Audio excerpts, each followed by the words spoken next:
continuing with congressional coverage. We're going to talk a little bit more about print and just hear from some different voices. We're expecting one other reporter who emailed us actually last week that he was going to be a little late. He teaches a class on Monday mornings, so he is driving from College Park. We're expecting him at any moment. But that's okay, because we are going to start with Allison Sherry. She's a reporter for the Minneapolis Star-Tribune. She also was a former Paul Miller Fellow. And when you were a fellow, you were with Denver, right? Yes. With the Post. Yeah, I was with the Denver Post. So was there for a while, and now with the Strib, and been on the Hill for a little while. And so we want to hear from you a little bit about yourself and how you got to where you are. And if you can talk about when you came to the Hill as a freshman, what were the hardest things? What did you not get? What were some lessons learned? And again, those of you who have experience on the Hill, feel free to chime in with your own questions, anecdotes, comments. We want this to be more of a discussion. Please. And then when David gets here, we'll introduce him. So All Allison, right. take it away. All right. Well, thank you, you guys. I'm a regional reporter, which I know there's a few of you guys here, and it's something that I'm proud of, and I'm also the vice chair of the Regional Reporters Association, which is just a big kind of loose, really, really loose group of people who represent write for papers, and there's some TV and there's some radio. Matt Laszlo is a member as well. But the point is you're writing for an audience outside of the Beltway and outside of DC. So kind of lay readers, and we have kind of unique jobs because we're not writing for, this kind of the beat, the pace. We're writing for people who just kind of like are soccer moms or whatever, and just getting up every day and just trying to translate Washington for a different audience. So our jobs are really different than a lot of people at this table and a lot of people in DC, or a lot of other reporters in DC. But I have been here for almost 4 years, and I came here for Denver. I was a one-person bureau, and I was with Denver Post for 13 years. But being a one-person bureau, here we have 3. So I'm the bureau, kind of the senior bureau, bureau chief makes it sound like I edit and I'm a boss, and I'm really not. But the senior person in a 3-person bureau is a little bit of a different job than being the only person here.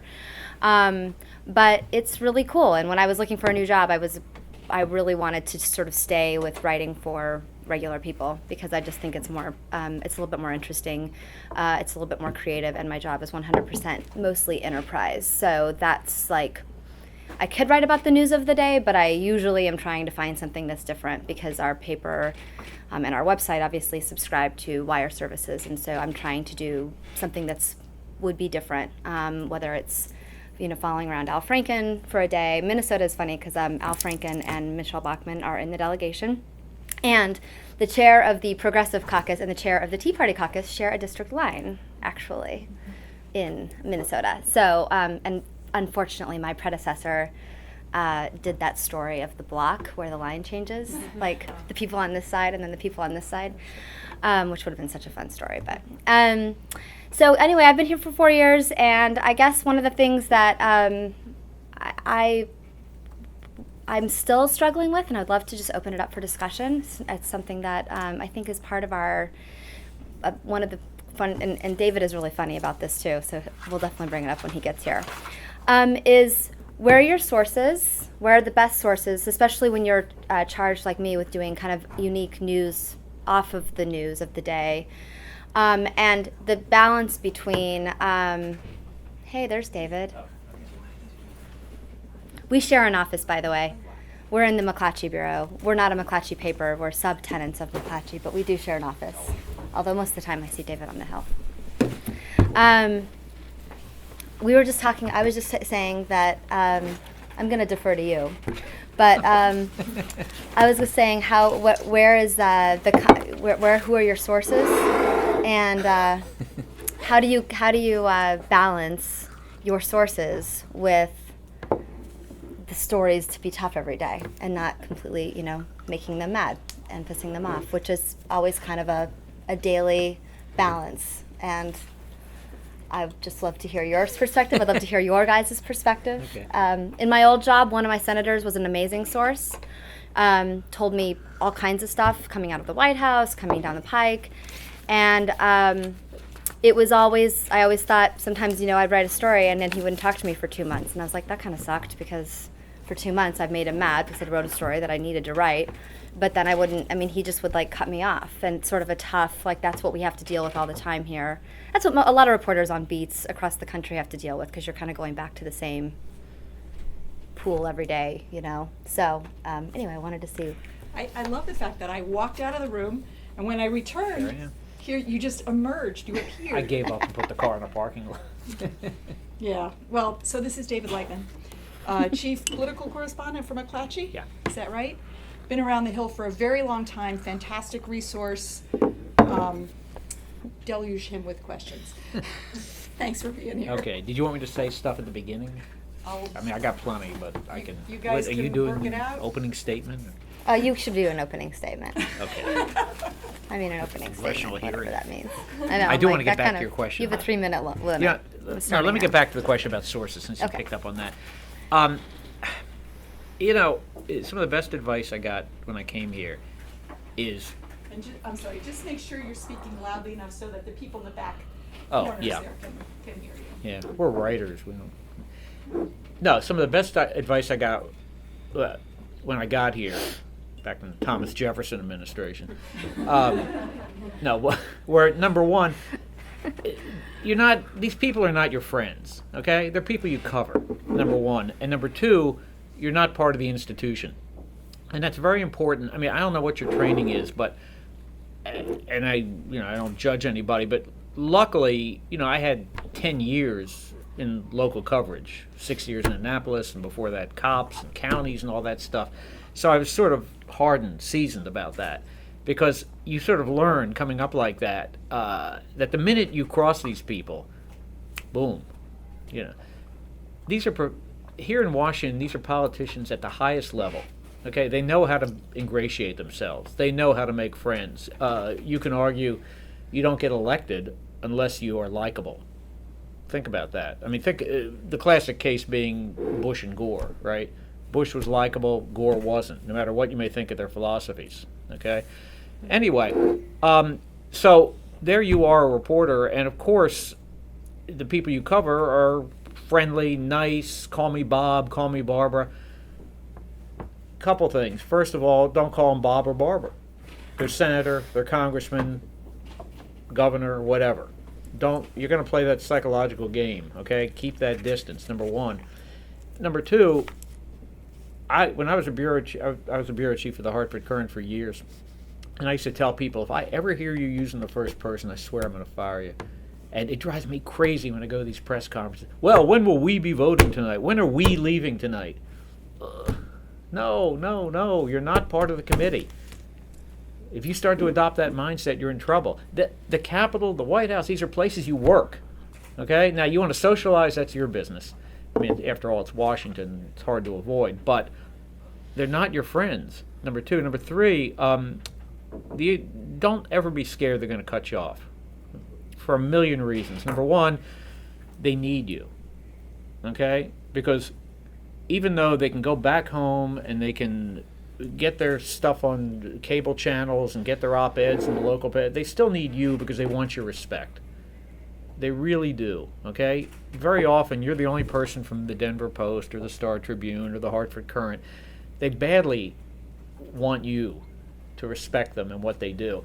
Yeah, I've been cut off. So what? You can't... they come back around. Yeah, and you can't hide in this town. You're still going to go to public hearings, and frankly, makes your job easier. A million years ago in Annapolis, I remember they closed some big committee meeting, and we young reporters were all up in arms. It closes me. And these veterans said, you know what, we'll scream and yell for a few minutes, but hey, now we don't have to cover the meeting. What the heck? It made a lot of sense. We can write a story about our outrage that they close the thing and go off and have dinner. So that made sense to me. Anyway, let me stop there. Okay, I got more. Go for A it. whole pad's worth of stuff.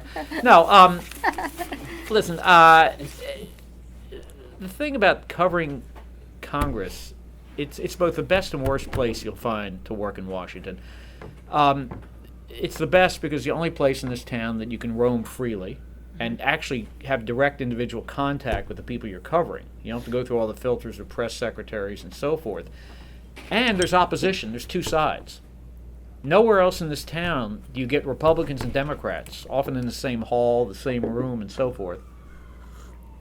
Plus, there's so much there. On a given day, there's 50 hearings, there's press conferences, there's staff, it's just a goldmine of information. Nowhere else can you have that kind of access that you do.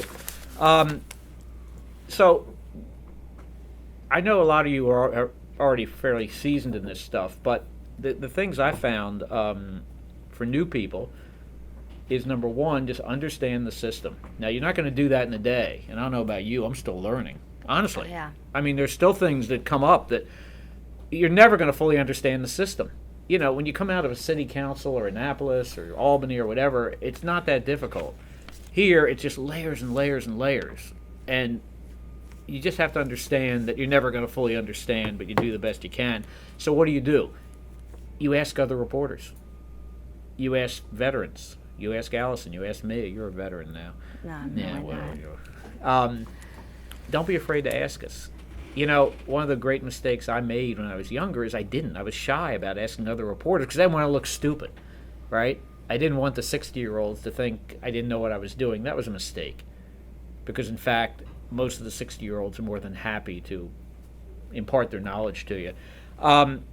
And the other thing I always did is develop sources who could explain things to me, just on background or off the record. I don't think I'm giving anything away here, but Dick Blumenthal, the senator from Connecticut, used to be Attorney General of Connecticut. He also used to be a Washington Post reporter way back when. So he understands how to convert this stuff into English. So whenever I was confronted with legal stuff, which it's just a muddle to me, I would often call him, and in 4 sentences, he would take some 20-page opinion and boil it down into something I could understand.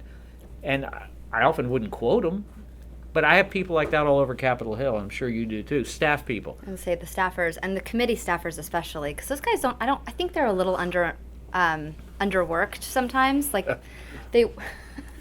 Now that they're week 3. Especially now. Yeah. But I mean, there are all these committees, and they all have these big, huge staffs of these policy people who are all really smart. And I've gotten really good. I got a really good story from a committee staffer who's just explaining something to me exactly about the school lunch and program. be actually. patient with them. You know, very often, and there's no knock at staffers. It's the world they live in. You know, they'll start with all the jargon. You know, just get them out of that mindset. I mean, don't be afraid to get tough and just keep pounding on them until you don't walk away not understanding things. Because if you don't, how's the reader? Please. This is like a minute question, but I've had trouble trying to figure out how the heck to contact committee staffers. Do you call the lawmaker who's the chair of X committee and have them navigate you toward them? Wow. I mean, I've usually met them at the committee hearings themselves. Yeah. And then you just try to get a card, and then you just say, do you want to grab a coffee? I mean, I'm not going to quote you, because they cannot talk. They usually can. I've never run into one that would be happy to be quoted. But that's where I've usually run into them. I think most all committees have their own press people, and I found them to be pretty helpful as well. They're usually a little senior than even the lawmakers. They're better jobs. They get paid more, so they're a little bit more senior to the usually a little more senior than the lawmakers, PR people themselves. And sometimes if you just said, hey, I just need to do like a background conversation. Can you just have somebody call me to explain this? I would bet 9 times out of 10 they'd say sure, unless you're covering intel or something, which That's another story. that is a whole No, other I rabbit find the hole. press secretaries are really helpful in that. This is where you can really use press secretaries to your advantage. You call them. I've had tremendous. I want to emphasize something that Allison said, which is she meets them at the hearings. Mm-hmm. You know, it's very easy now. You can watch a lot of hearings on C-SPAN. You can access them without actually being there. But especially at the beginning and very often thereafter, go to the hearing. Yeah. Because not only are you going to be able to meet people in person who are important on the committee, but other lawmakers, their staffs, other people who are interested in the issue, the lobbyists, whoever else. When you're actually there, you're much better able to develop sources than if you're sitting in your office watching it on. I second that. I do too. A tremendous. Another reason to go to hearing. Well, first of all, it's journalistically honest. Okay, but just the idea you're seen there, people take you more seriously. Okay, they may not know your name ever, but just being present, and you never know. It's like even this week, I'll work out of the Capitol most days, even though it's empty. You'd be amazed who you run into, and again, just people seeing you there, it helps, take it more seriously. I was doing some of this net neutrality stuff because Al Franken is a huge net neutrality. I was going to say hero because I quoted a guy last week who was at one of these hearings, like with a big Al Franken is a net neutrality hero sign, who got taken out of the room because you're not supposed to have signs at hearings. Like, it's not like a political rally.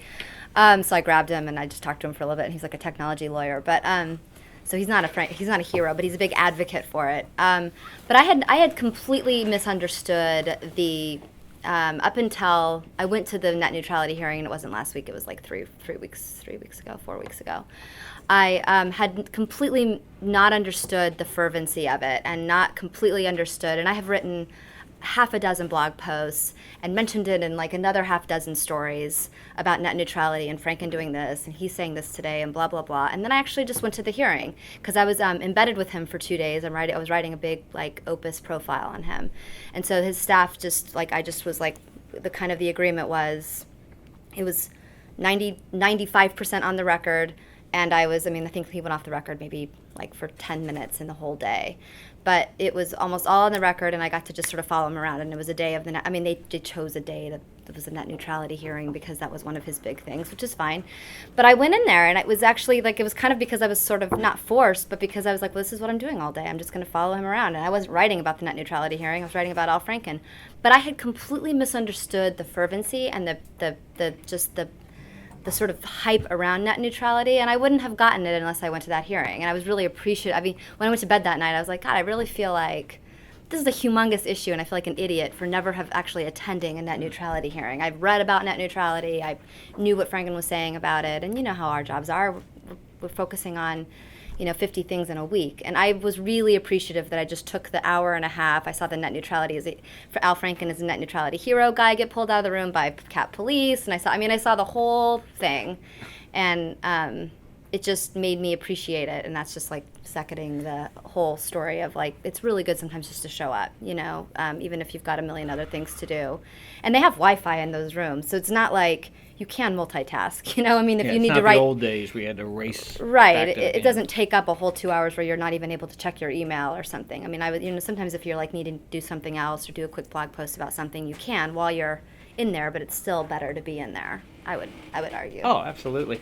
It's interesting. You spent 2 days without Franken. I want to go back to the point you were making about, how do you keep a relationship with these people without annoying them to death? Yeah, I don't worry about him that much. But okay. Yeah. Mm-hmm. No, it goes without saying you got to have awfully thick skin, and I think several things drive people from our business, and that's one of them.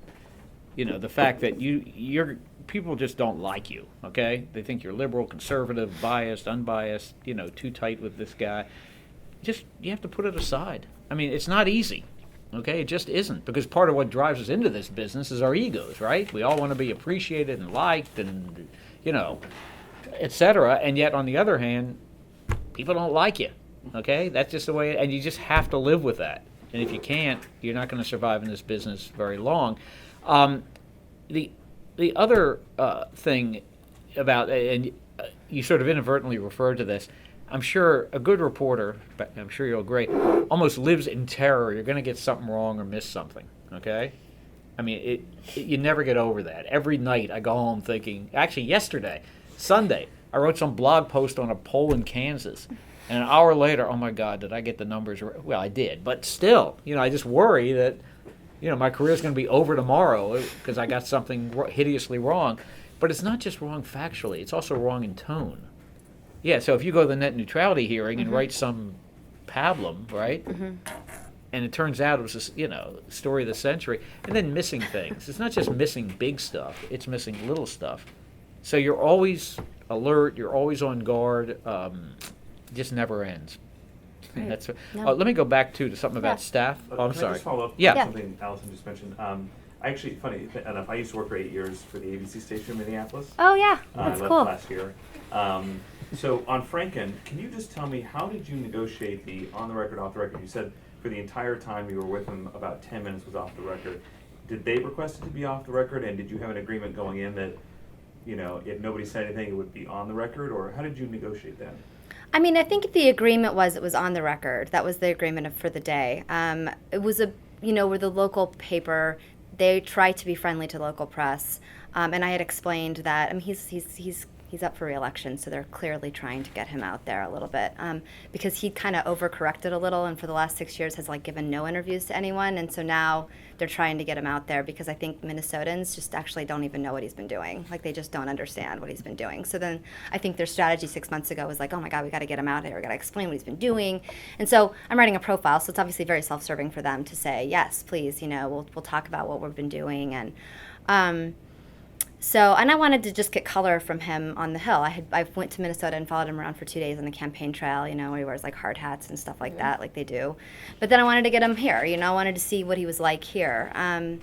So when he went off the record, how did that happen that there were? It was the day before the arming the Syrian vote. It was the day before they all left. And he actually had a very fascinating meeting, which was on the record. Not that you really quote a meeting, because that's boring, but he had a meeting with his best friend from Harvard, who was now working for the Center for Nuclear Disarmament or something, as a former ambassador for Croatia. And they just had this whole meeting in their office over coffee about whether to arm the Syrian rebels. And it was all on the record. And but he said a couple of things to his friend that he didn't want me to quote. I wasn't going to quote anything from the meeting anyway, because it was kind of how do you quote dialogue from you talking to a friend or whatever. But just the whole thing was interesting, and that was the only thing that was kind of negotiated off the record, which I was fine with, because it was more the fact that he did this, and he was, he felt very strongly about not arming the Syrian rebels that day, and then the next day he went and voted with the White House, and then went home and got his to go, campaign. So that was it. I wanted to go back to something about staff that just occurred to me. We talked about committee staff and so forth. There's a permanent staff on Capitol Hill that can help you a lot, and you should get to know. And the two that I find most helpful, the Senate or House Historical Office, particularly the Senate. A guy named Don Ritchie, Ritchie, and his deputy, I guess, Betty Code, Coed. They're terrific. Anytime if you're going to write, this is the least productive Congress in history, well, call them. They'll give you numbers, that sort of thing. Or actually, a lot of people are calling them now because if you have a 50-50 Senate or a 50-49 Senate and this Kansas guy gets elected, what happens? And they'll tell you all about it. Actually, it's very interesting. They'll tell you. So they're very helpful. The House people I find less responsive, but those two are great. The other permanent staff, the Library of Congress has branches in the Capitol. The best I find is the one in the Russell Building. If you walk in like you're walking in from the subway and come down the hall, anyway, it's there on the basement level, the Senate Library. They're fantastic. You can go in there with almost any request, and for example, we were doing a project this summer. We were trying to find a classic swing district that was now all Democrat and one that was all Republican, to show how polarized Congress has become. And we went in there and said, all right, can you find that for us? Is there any metric? Well, they found a metric. And then we wanted demographic data from these districts, and they found it for us. They're terrific, as long as you're nice to them. Mm-hmm. Plus, they have an incredible collection of current magazines and newspapers. You can just go in there and, I shouldn't say this, go in there and hide. No, it's wonderful. But they're very nice. Senate Library. That's interesting. Do you think of any others? Have you had any luck with pulling Codels and Codel reports? Have any of you ever done that before? So that's a good story idea, although I haven't. I mean, I've pulled Codel reports. So Codels are they're called congressional delegations, and they're for members of Congress get to go on these kind of sometimes very sweet trips that are paid for by taxpayers, that informs them about something. Like, it usually has something to do with a committee assignment. Although, I mean, there's always these stories about, somebody on the ag committee gets to go to France and look at how wheatgrass is grown or something, and you kind of wonder, but they file all those reports in the basement of the Cannon Building. They're paper. They're kind of a disaster. I mean, it's like Oh, a it's nightmare just- it is a of it's a nightmare of not being in 2014, but being in like 1974, because it's like in these like Manila file folders. And Each one for a different year. yeah, Yeah, and they're actually, and that's an office, I would say. You're saying the Russell people are so nice. These guys are, No. I wouldn't say they're very nice. Like, and they actually don't really want to help you, No. and they don't really want you to look at and like make them go pull things. I was talking to a staffer on one of my delegation, one of my members, who's she's on appropriations, and he said that he went to Costa Rica over the Christmas recess. And I was like, wait, you did? And he said, yeah. And it was a staff del, because they have another whole layer of these things that are called staff delegation trips, where the staffers get to go on these trips that are paid for by taxpayers.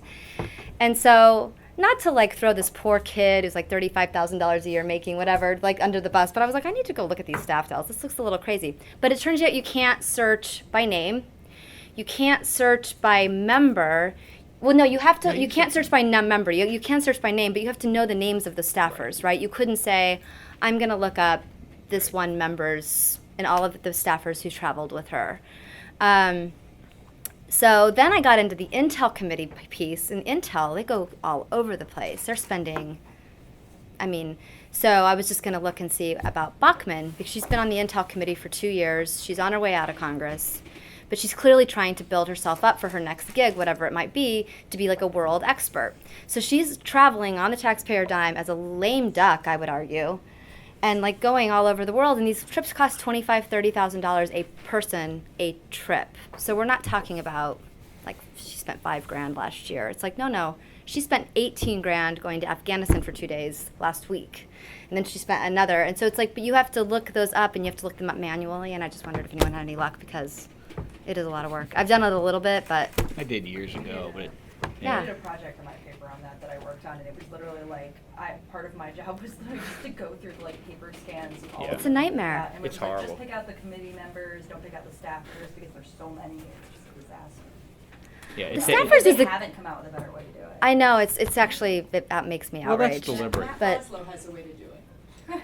Unpaid interns get out of credit. But you're also worried about the accuracy too. You don't want to miss something, because if you're doing it all by paper and you're doing it yourself and you're doing it manually, like with a calculator, There's no way to, like, check it. oh God! I mean, it could be there could be the room for error is huge, and I think the staff delegations, there's a huge story there, but I don't know where, and I mean, it would just take a long time to compile it. I mean, I guess you just have to pick 2 or 3 members and just take them as an example and say, their staff's got to go, on 15 pretty sweet vacations last year. But And- that's the beauty of these recesses. You have time. yeah, that's I true. remember in Annapolis, back before the days of computers, and there were 188 members of the legislature, and we were determined to look at every one of their expense accounts for 1979 or whatever it was. And the 2 of us did it. We drove those people crazy for 6 weeks. We just sat there, Xeroxing and writing, and it's doable. Yeah. But, just to follow that, I'm sorry, do you have a question? Go ahead. Oh, no, to follow that, I find a lot of stuff now is electronically available. One of my favorites is always expense accounts, spending, that kind of thing. I mean, it's a gold mine, not just for regional reporters, for everybody. And you go through the clerk of the House's office, or I think it's the Secretary of the Senate, you'll see every 3 months, House members have to file a complete report of what they've spent in their offices, and senators have to do it every 6 months. It used to come out in a tan book in the House and a green book in the Senate, which are still available. If you go Senate to, is not quarterly, which is sort of a pain. Yeah, Because if you're because- trying to look at like year-end bonuses, for example. right, it's September can't in before September. you know. I But mean, if in you're the trying Senate. to see Senator Franken, for example, you go to the Senator Franken section, and it'll have salaries and how many refrigerators they bought and all that. But that's not the full story. You've got to go through thousands of pages for his committees, for how many people he might have in a leadership office. I mean, it's all over the place. I mean, they basically hide people and hide expenses in all these different places. It's very labor intensive, even though it's all electronic, but it's worth it. If it's worth it, if only to get the salaries out there in your publications or over the air. Yeah, and 3 People- years ago there was a guy who was giving bonuses out too. At the Yeah. end of the year, a member was giving bonuses out to his staff, And it turns out the staffers that were getting these bonuses that were coming out of not his official office Right. were all the people who worked on his campaign. Right. So the only way to find that, though, the Senate, I don't know how you'd find that because they don't file it that way, but the House has a year-end report. So you just look at what somebody made in the third quarter and then what they made in the fourth quarter, and you're like, whoa, this guy Right. made like 15 grand more. Well, he got a 15 grand bonus cut to him by the member after his campaign. Well, the other thing to And- watch, too, and especially this year, is that they will pay bonuses to staff out of campaign funds. Yeah, but that's not as outrageous. It is to me if they don't do anything. I mean, the excuse is, they were helping with the campaign. That's private dollars, though. I mean, I think when you're looking at the Yeah. public dollars and they're giving them, True. I mean, I don't know. No, you're right. There's also a website that helps you. Is anybody familiar with this? I can't remember the name right now. Legistorm? Legistorm. Yeah. Is that useful? Oh, Have yeah. people Mhm. used it? You want to talk about sort of what information is there and whether it's accessible? Well, I think the thing, forgive me if it sounds, too easy, it's all public money, right? And Legistorm is great because they got the salaries, but it's beyond the salaries. It's the cars they're renting when they go home to the district. It's this sense of entitlement a lot of these members feel, and you can quantify that by looking at those reports. Legistorm is great as sort of I find them very accurate, but I also don't just use them. In other words, go to the actual source material. But this sense of entitlement, it seems to me, is something you got to keep getting at, and how they use the system to sort of make themselves comfortable. Now, nobody would argue a U.S. senator should be working in a shack. On the other hand, think about this. A senator, many senators and congressmen, from the minute they get up to the time they go to bed, really don't even breathe real air or see anybody who tells them things they don't want to hear other than us, right? In other words, here's a story you could do. Do they get picked up at their house in Washington by a taxpayer-funded driver? A lot of them do, right? Is the car they're driving a taxpayer-funded car? They get a parking space in one of the office buildings, a prime parking space. How much would that cost if you or I had to pay for it, right? They go up a special elevator to their office. Generally, the people they see all day are people who want something, or staff beholden to them, right? Even opposition senators and congressmen generally are gentle about it. If they want lunch, it's not like you and I have to stand in line at Panera or the cafeteria, right? Either someone gets it for it, or maybe they have a kitchen in the office. I mean, I can go on and on with this. Right on through the evening, when they go to a fundraiser where everybody's giving them money. Why? And then the driver takes them home at night. I mean, think of the story you could do with all that. They go to the Senate dining room. Now, again, no one would argue a senator should, be standing in line necessarily at Panera, but why not? They're supposed to be representing us, right? Anyway, you get the point. So that's where Legistorm, that's where these books, it quantifies it. Because these guys are not going to let you go with them from dusk to dawn. I don't even think Franken would, so. Where in the basement is the office? Where both Where the it's like that circular. The end of the subway. Yeah, the end of the subway. You walk where through that you can subway. go like 4 different ways. It's like Right. the 4 points where they all come together in the. If you're walking from the Capitol and you have all the artwork there, you make a left. And the shoe shine thing is here, and that's there. I think we're going to do this afternoon. Or Oh, you can good. keep going. There's 2 ways where you can go back up to Cannon. You can go down to the next House Office Building, Longworth, or you Longworth. can go to the tunnel. It's like there's like 3 ways you can go. It's right there. And just to understand that on that same point, I guess the information structure so that you can only see the staffers going places, or is it like the members going places? That makes sense. It's Both. usually filed by a trip and by committee. So if you have a committee, you can look at a whole committee. That's fine. And then you can look at a member. You can look up a member. And then sometimes the staffers of that member are under the member, and you could line at them. But I would feel uncomfortable. I mean, maybe you could do it exhaustively, but I would feel uncomfortable saying this is like definitive. This is where all the staffers spent and all their money. Because it might be filed under another member. It might be that person may have just gone by themselves, and you wouldn't know their name. If you found a name of a staffer who you think is particularly abusing this or something. I just found the staffing thing to be really hard. I thought it would be easier if you could search by by name of a staffer. If you said, okay, this guy's named Mark Smith, well, I'm going to look up all of Mark Smith's travel. And they're like, oh, no, we don't file it that way. It's like, okay, well then, what if Mark Smith's tucked into another committee? What if he went on a Codel from another committee? You know, because these guys, I mean, the senator would have like 5 Right. committees. So he may have a LD or, you know, an LA who works on 3 of those 5 committees. So it's like, okay, then you have to look up the committee. Anyway, it's a little hard. One thing you might do, I don't know if this has ever worked for you, there are groups that keep an eye on this stuff. Crew, Melanie Sloan's group, Yeah. is very good. I can't remember what Crew stands for. It's Center for Citizens Responsibility and Ethics Eth- in Washington. Yeah. something like that, Yeah. yeah. They're very good. The Sunlight Foundation and the Center for Public Integrity. You might call them and see if they could advise you. The other thing, and as you know, as you develop sources, they're going to tell you where to look.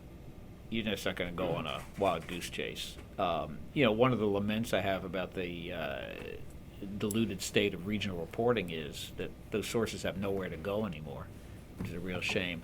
Well, let me stop there. Yeah. So, I mean, some of us are regional reporters, some of us are other things. Right now, I'm a beat reporter.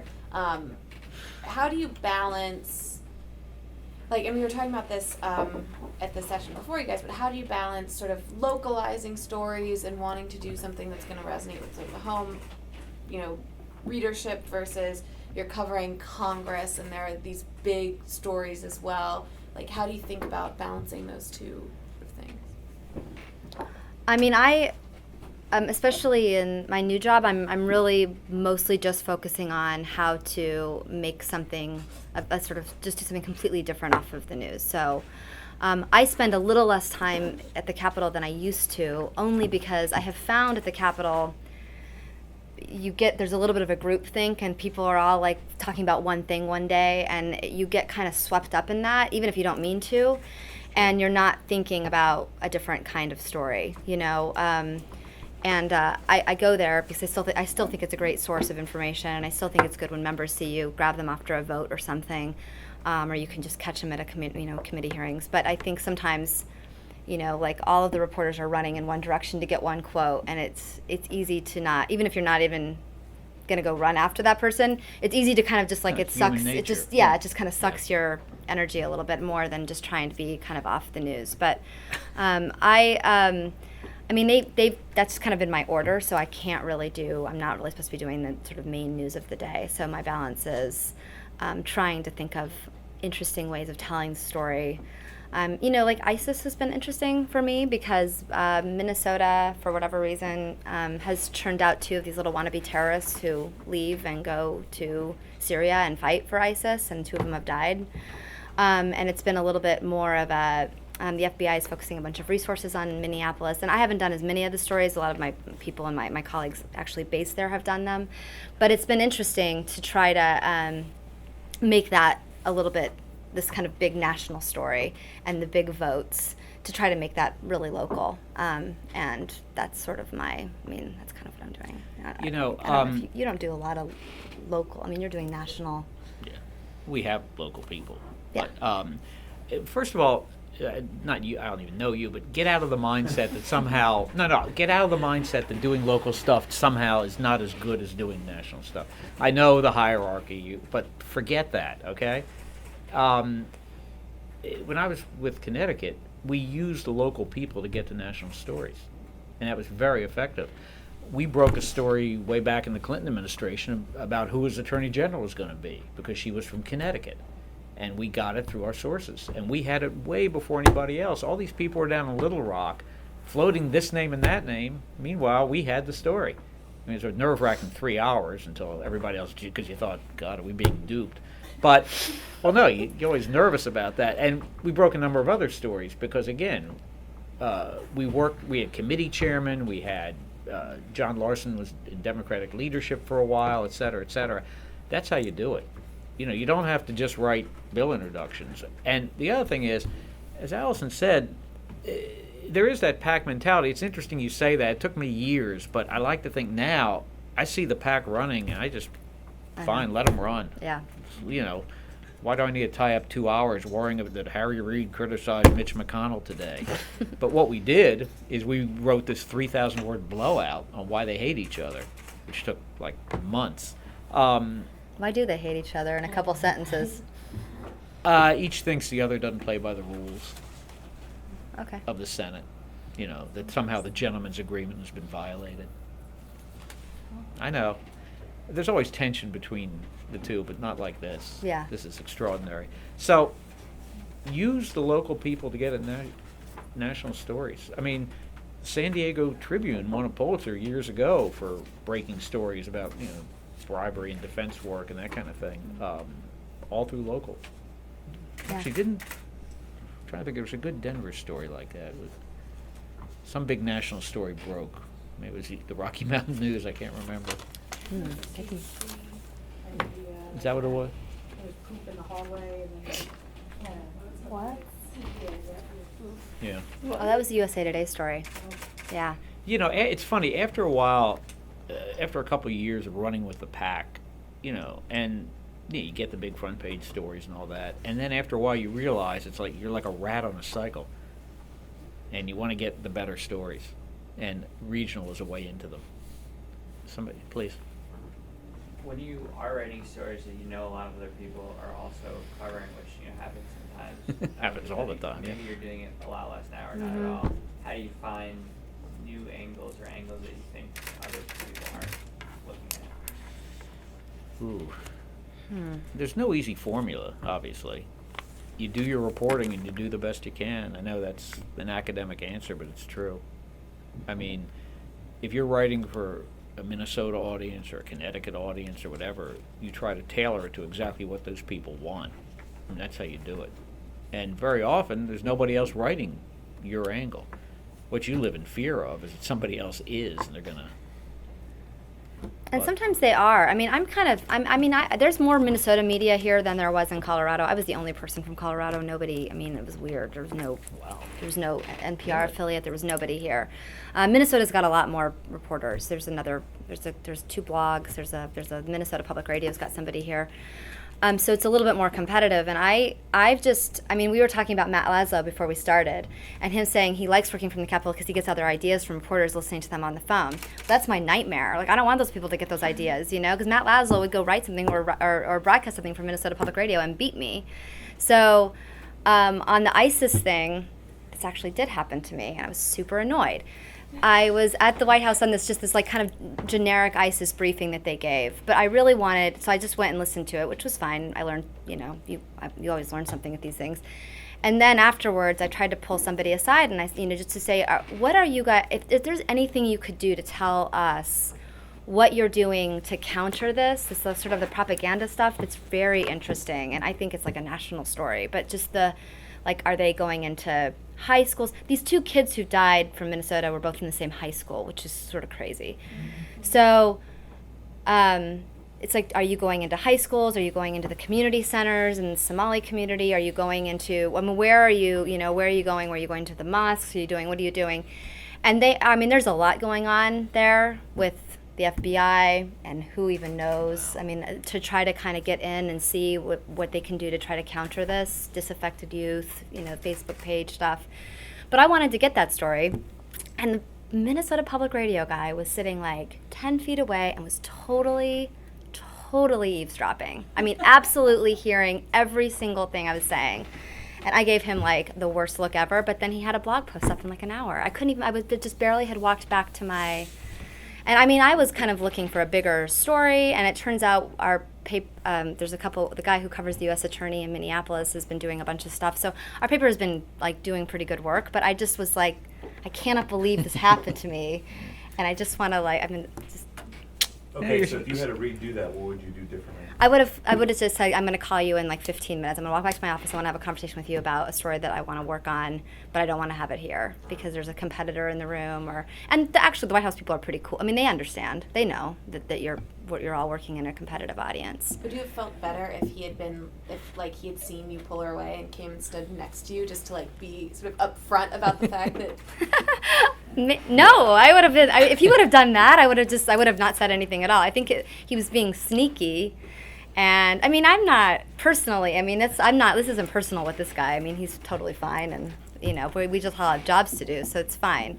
I just got, I just It's got fine. a little. I burned down his house afterwards, but it's fine. I was very mad. Well, you like, know- how could you have gotten your blog post up before me? You had a shorter walk, and I'm like, that was my idea. You didn't even ask a damn question yourself. Like, But you're still working. You still got your job. Oh, yeah, no, it's So, fine. which a million years ago, somebody said to me, "Look, it doesn't matter so much where you work as long as you work for good people." And good people not only make you better reporters, but they also will understand you're not going to get every last scoop. You're just not. Yeah. And this goes back to your point. How do you, beat the other guy? How do you make it better? And I know it's a cliche, but thorough, good reporting. The stuff nobody sees. Just go back to what we were saying about contacting staff and reading expense accounts and becoming the recognized expert. When Senator Lieberman was running for vice president and then president, and I did everything short of threatening to choke these people. We didn't get it first, right? 6 a.m, guy called me, and I'll never forget, I wake up, he said, "Welcome to the party." Boom. That was his signal that Lieberman, in fact, was going to go on the ticket. We had it. Boom. Beat all the networks. Same thing when he was dropping out. It was a miserable campaign. You'd go in these small planes to all these states, and you know what? It paid off. Because I got 4 different people to say, yeah, he's dropping out tomorrow at 2, and we had it first. Just thorough reporting. That's all you can do. And you'll see, your instincts will carry you, and working with the right people.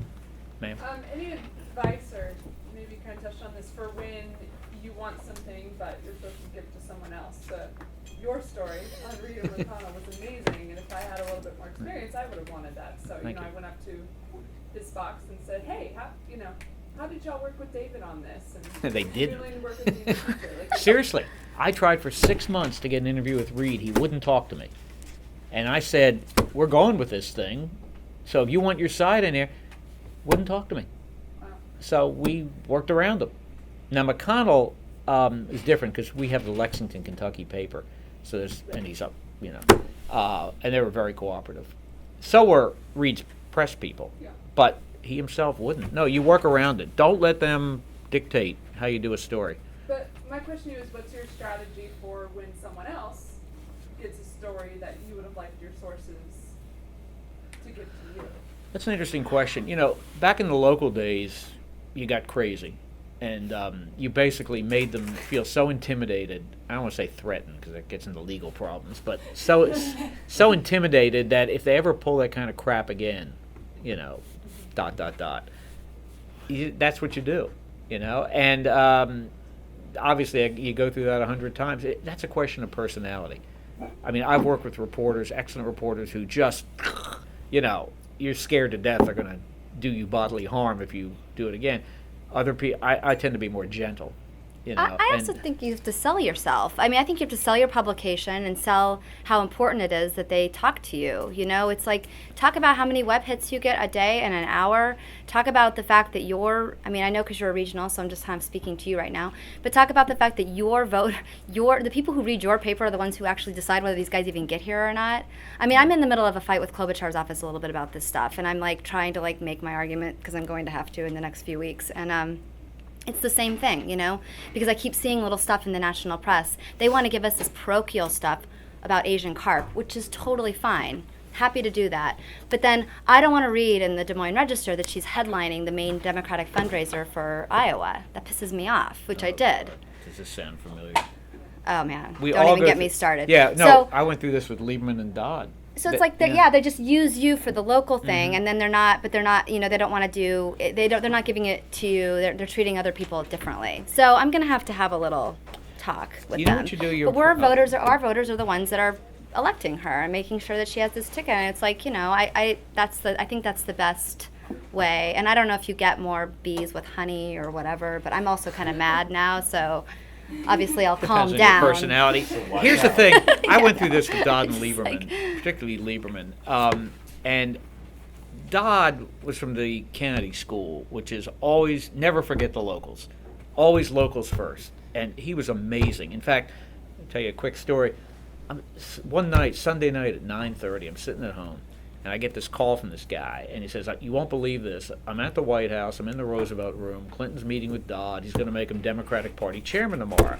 And I figured it's some guy in a bar, right? And I said, that's ridiculous. Dodd's never been to a Democratic National Committee meeting in his life, right? He doesn't care. And this guy said, no, I'm telling you, this is going to happen.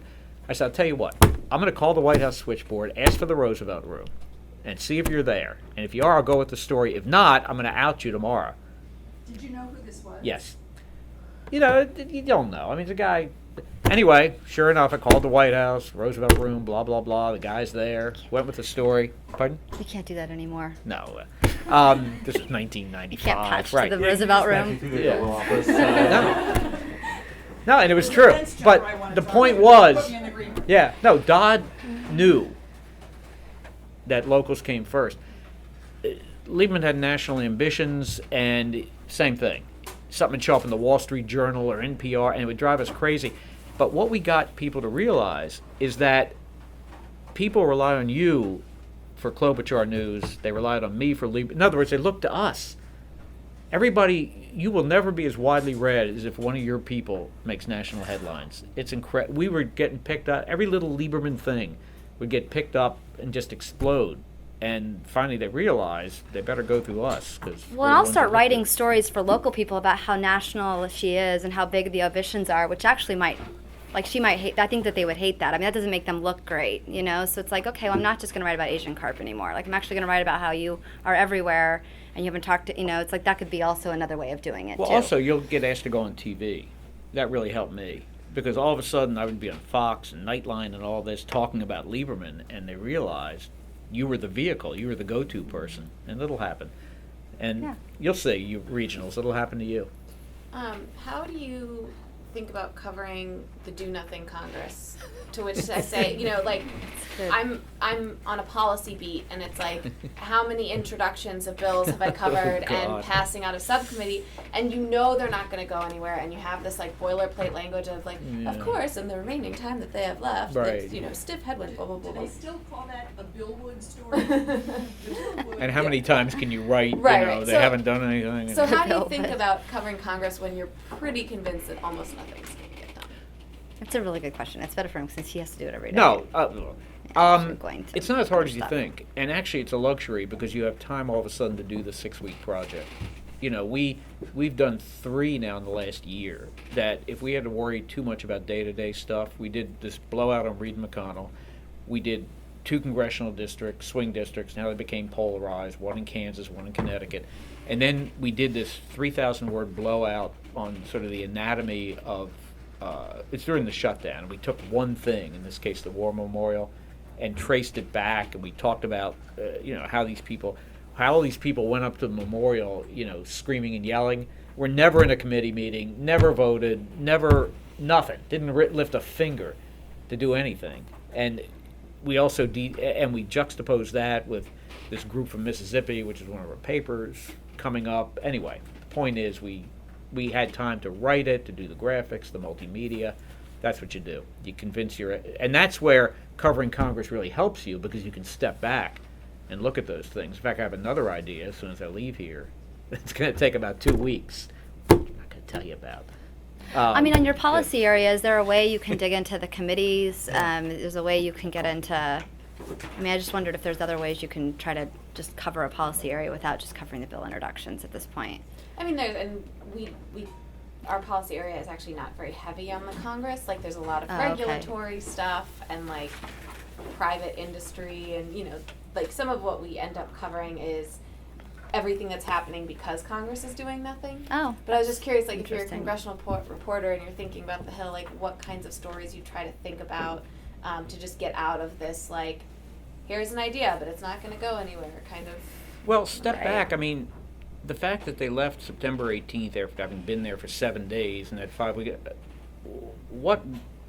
how is that hurting a specific federal agency?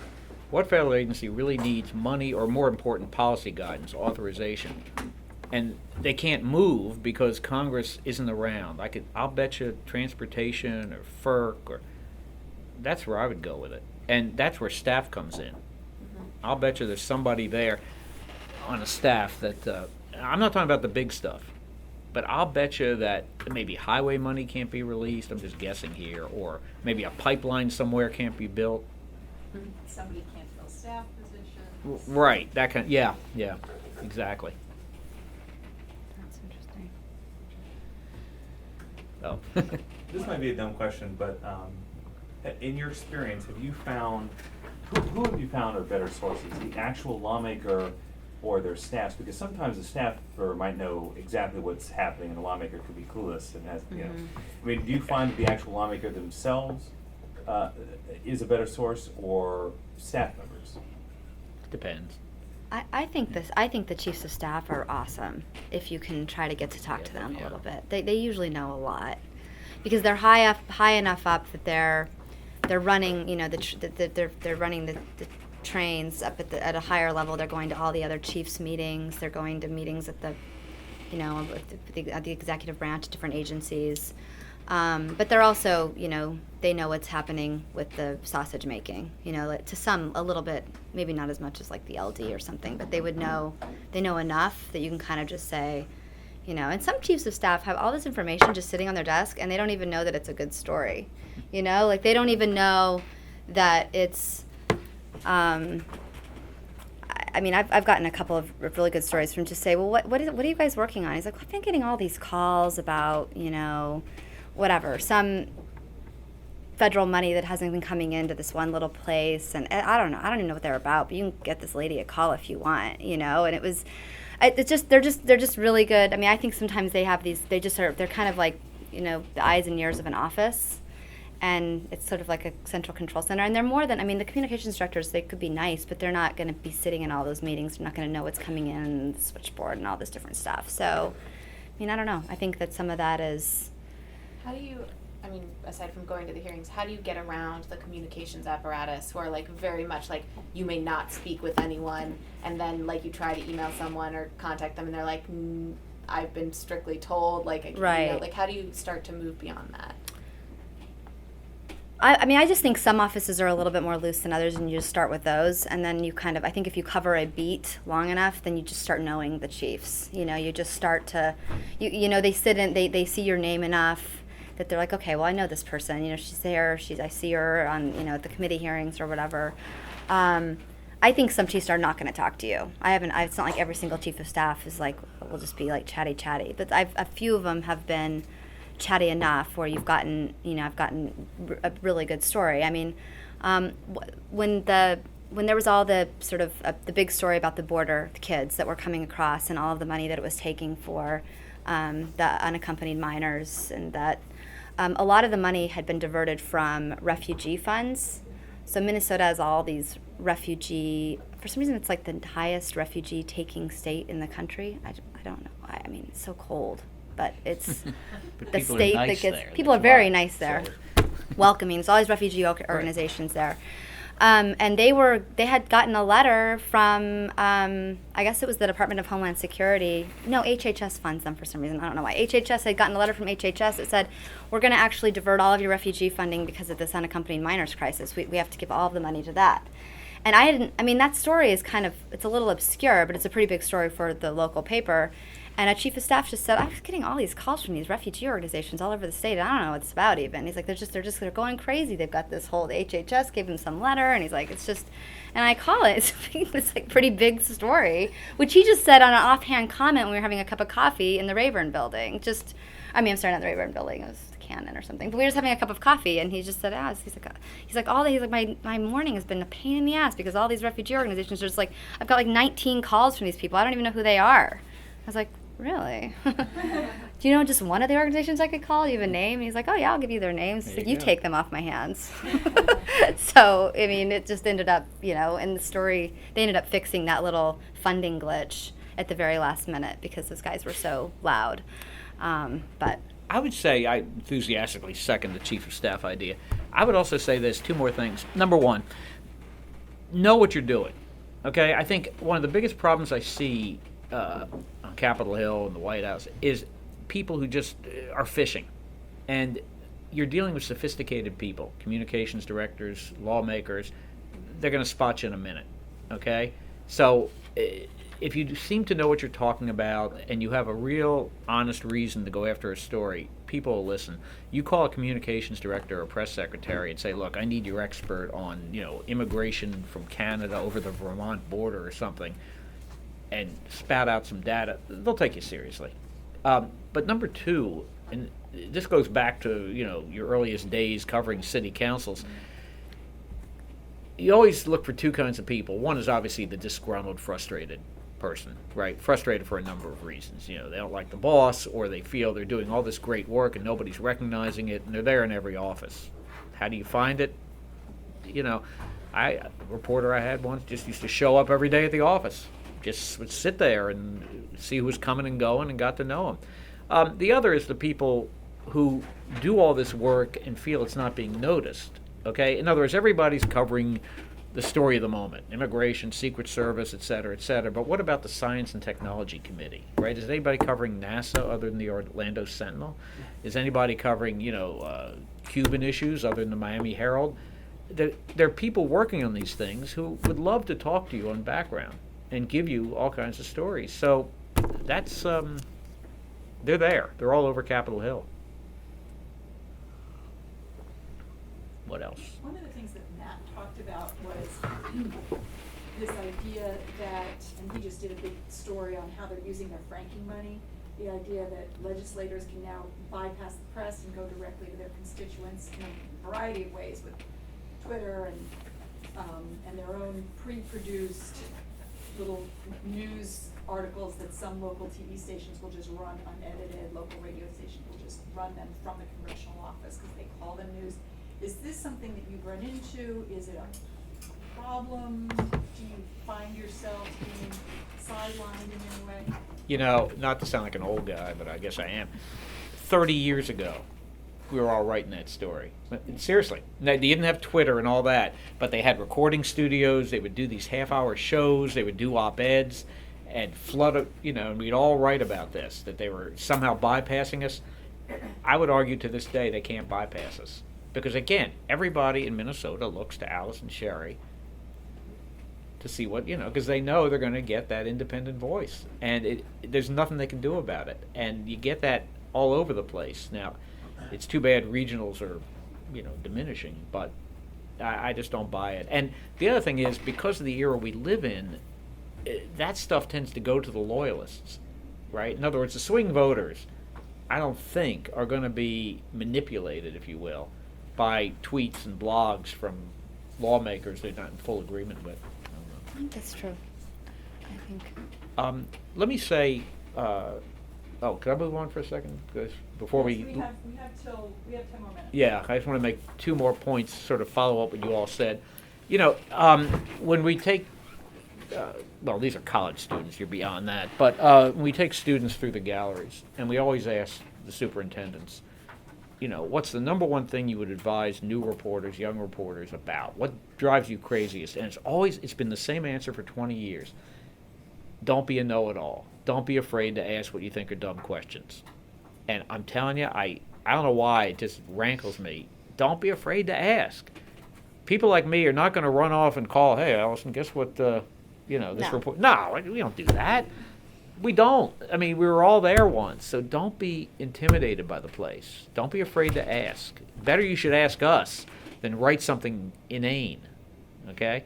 The second thing, we haven't talked about stakeouts yet, and I'm sure you're all familiar with that whole thing. I mean, one of the things you have to do, and this sort of goes to a question you were asking, the way the U.S. Senate particularly works is they have their lunches on Tuesdays at noon, and then that's when 200 reporters gather in the halls. And you don't have to go with the pack. You have to have a lot of patience, and you have to think ahead to the stories you want to do for the next week or month or 6 weeks. But you know what? It's worth it, because you're going to get direct access to all these people, and it's access you're just not going to get right now, trying to wait for a senator to call you back. When they come back in November, think to yourself, what stories do I want to do between now and the first of the year? And go for it. Now, the one warning I would say is, if there's a story exclusive to you, make sure you get somebody alone, because there's no honor anymore. the way Yes. there used to No, be. there's not. But think ahead, way ahead. I was going to say also, one of my favorite sources, some of my favorite sources are lobbyists. And the only, and it's because they usually have story ideas that you're not going to see. I mean, lobbying reports, I know they're supposed to be, all open, and you're totally understanding what all these guys are doing all day just because you look at the disclosures. But it's really not. I mean, the way they file them it's a little bit. It's better just to go have a cup of coffee with these guys. And most of them are able to talk. It doesn't matter. They're not like, it's not like working for a member of Congress. They're happy to talk. A lot of times they're happy to be quoted even, but I'm never looking as much for quotes as I am for story ideas. And it's like the quote, I'll get a quote from somebody else, but I want story ideas. I'm trying to find original, interesting story ideas. And I went out with a lobbyist, and I went out for breakfast with a lobbyist on Friday, and he just took a client. He just is working for the Royal Embassy of Saudi Arabia, and he just started, and we were just chatting, and he said, I'm trying to get the Sunnis to pay me. And I'm like, who are you and what are we doing? I mean, this is like an out of body. I'm from like Western Colorado. Yeah. I mean, I'm such a hick, and I can't believe I'm having this conversation with this guy at Old Ebbitt, which, did you know they serve breakfast? Of course, it's like every lobbyist in town goes to breakfast I'm at so Old old. Ebbitt. I remember the old Ebbitt. I was like, I didn't even know they served breakfast. So he's like, oh, we meet at Old Ebbitt. And so we're sitting there, and no, it wasn't steak, thank God. But we're sitting there, and he says, I'm trying to get the Sunnis to pay me, and all this, and he just gave me all this information. Am I going to write this right now for the Minnesota paper? No, but now I kind of know a guy who's probably going to be a Sunni lobbyist and have his cell phone number. You don't know. These guys know things. They know when legislation's coming down. They also are watching the White House stuff, and they usually are willing to talk. I mean, this was not an off-the-record breakfast. I was writing down story ideas, but I wasn't quoting him. But I think those guys are really interesting, and I think the local, as a regional, they are filed. You can find their names by just emailing them. So I've found a couple of corn lobbyists. I was doing a lot of stories about the school nutrition stuff when that was all fiery and hot over the summer when, the White House and the First Lady was fighting with the House Republicans for trying to gut all the new school nutrition standards. I was doing a lot of stories because Minnesota has 12 of the biggest food companies in the country are based there, including Conagra and Land O'Lakes and General Mills, and those guys had a huge interest in keeping nutrition standards what they were because Schwann's, which is also based in Minnesota, makes all of the school pizza, all the frozen pizza for every single school district in the country. So they had a lot of there's a lot of lobbying money. So I was watching this disclosures a lot on that, and if you call just these lobbyists for Schwann's, they'll pick up the phone and call. I mean, I was surprised. That was one thing I didn't know when I got here. I thought that was like a whole cloaked, lobbying was just this big, scary part of the federal government and part of this town, the machinery that just you wouldn't be able to break into. And it's much more accessible in some ways than covering Congress. Those guys will just call you back. I mean, they're always on their BlackBerry. They don't care. They're working for, Most of them are formers, or a lot of them. A lot of them are formers, yeah. And that whole revolving door thing. And you just have to know, I mean, we're all smart and we're here for a reason. We know why they're speaking. I mean, what they say is they're spinning something. They're being paid to spin. That doesn't mean they don't understand the other side, though, because they usually do, because they're used to being able to do this to members. So anyway. Did you buy the guy's breakfast? Yes. Of course. Yeah. The bottom line, and sort of follow what Allison said, I mean, look, I know we're all under a lot of pressure to tweet and beat the other guy by 10 seconds and blog and blah, but somehow you can do that and also do better stories. And you have to almost compartmentalize and realize that building relationships, learning the system, asking the right questions, it takes time, it takes effort, it's stuff you don't see, and you just have to realize there's value in that, and it's going to pay off. You've mentioned several times about going out to coffee with sources and taking them out for breakfast. How long did it take you to get comfortable with that? I'm sure at the beginning you're not just yeah, let's go grab coffee. How did you make that authentic in your own without looking, I don't know, just coming off? Well, this particular person also helps run a super PAC, so I had talked to him right when I first started. But I think it's at some point you just say, hey, can we ever grab a coffee sometime? And most of the time they say yes. I mean, I've never had anyone say no. Sometimes you have to, I mean, I've had one that I've actually been trying to grab a coffee or something with for months, and it keeps getting canceled. And it's that's just persistence, just I just want to get And this guy, I just wanted to talk to him on the phone for another story. And I said, I keep on trying to grab a coffee with you, and it keeps on getting canceled. We can just do this over the phone. And he said, no, get Betsy to reschedule that again. I really want to have a coffee. Like, let's go have coffee. So sometimes I think, I don't know. I think that if you have enough phone conversations or you do enough, like, kind of in person, then you just say, hey, can we just grab a coffee sometime, like So obviously 15, you build 20 the minutes. relationship first over the phone. And Yeah. then You maybe have like 1 or 2 conversations with them, and then just say, can we just grab a quick coffee or something? Well, it depends on you. I mean, I know whenever I have a new beat, first thing I do is say, let's get a coffee, let's have lunch, because that way I can have a casual conversation. It's a time-honored journalistic way, but it just depends on you and your personality. I want them to know me and trust me first, because things will spring from that. And yeah, there's some that won't do that, but that's their problem. Yeah. How much time do you put into, I've talked to some reporters who are like, yeah, I try to have 3 coffees a week, or, like, how much time do you dedicate to just source maintenance when you're not working on a story? I'd say 3 of those things a week I try to do. Really? Yeah. Just I'm depends still on, new, though. I'm 6 months into this job Yeah. still, so I'm a little bit less. I'm still trying to figure out and this time of year is even better. It's a little slower, Yeah. so it's a good time to go grab a drink at somebody. And they say, well, I want to be home by 6. Can we go at 5? It's like, yeah, I can go at 5. I mean, unless I'm on deadline that day, I can, Just depends on you. I know when I was in Iowa a few weeks ago, and I wanted to meet as many Republicans as I could, because I'd done the Hillary Clinton thing on Sunday, and everything was a lunch and dinner or coffee, but that's fine. And yet, I probably haven't done one since until then. Just depends on you. So in these conversations, you're just establishing the relationship. You're not really gathering. Well, you are gathering. You are information, gathering, but, you're but not, it's also, not to look at me, I'm a pull on. respectable, I know what I'm doing, I'm respectable, trust me, et cetera, I'll just get to know me as a person of substance, that's all. Because half the time, the only time these people see reporters are either in crowds, right, in the halls with sticking a mic in their face, looking for a soundbite or a tweet. So, anyway. No, I was going to say, I think that helps too with going back to the original, hitting a committee hearing in person. Sometimes you're sitting at those tables that are for the press, which is fine. But they'll, like the new, someone with like the net neutrality hero guy, who got hauled out. He's a technology lawyer. He represents a bunch of tech companies, and he gave me his card. He's sitting there. I think, will I go grab coffee with him? I don't know. I don't know how much more net neutrality things I'm going to cover, but maybe, because I think those kinds of things. We had a couple of email exchanges. I said, well, did the Cap Police do anything to you? Like, you got hauled out? He's like, no, they just told me I couldn't have my sign in there that said, like, Al Franken is a net neutrality hero. So we had a couple of email exchanges, but I now have his email address, and I don't think if I said, hey, can we go talk about net neutrality for a half hour, if I buy you a cup of coffee, usually, Do it.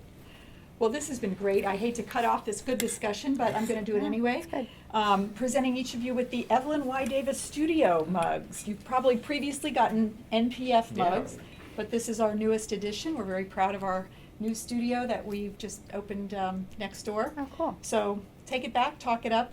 Thank you both very much. This was really Thank you. great. So